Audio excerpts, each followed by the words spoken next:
Top quality और consistent performance के लिए सिर्फ सिल्वर पंप नाम याद रखना।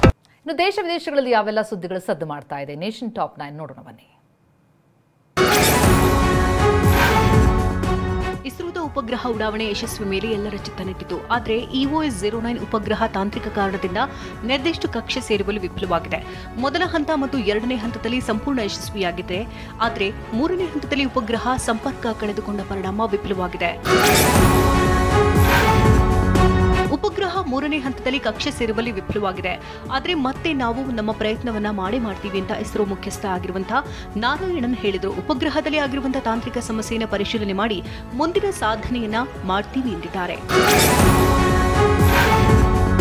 ಚೆನ್ನೈನಲ್ಲಿ ರಸ್ತೆಯೊಂದರಲ್ಲಿ ಕಾರು ಚಲಾಯಿಸ್ತಾ ಇದ್ದಾಗ ಏಕಾಏಕಿ ರಸ್ತೆಯೊಂದು ಕುಸಿದಿದೆ. ರಸ್ತೆ ಮಧ್ಯದಲ್ಲಿ ಗುಂಡಿ ನಿರ್ಮಾಣ ಆದ ಪರಿಣಾಮ ಕಾರು ಗುಂಡಿಗೆ ಬಿದ್ದಿದೆ. ದಾರಾಮಣಿ ರಸ್ತೆಯಲ್ಲಿ ಅವಘಡ ನಡೆದಿದ್ದು ಕಾರು ಸಂಪೂರ್ಣ ಜಖಮಾಗಿದೆ. ಅದೃಷ್ಟವಶಾತ್ ಯಾವುದೇ ಪ್ರಾಣಾಪಾಯ ಸಂಭವಿಸಿಲ್ಲ. ಕಾರು ಚಾಲಕನಿಗೆ ಗಂಭೀರ ಗಾಯವಾಗಿದ್ದು ಆಸ್ಪತ್ರೆಯಲ್ಲಿ ಚಿಕಿತ್ಸೆ ನೀಡಲಾಗುತ್ತಿದೆ.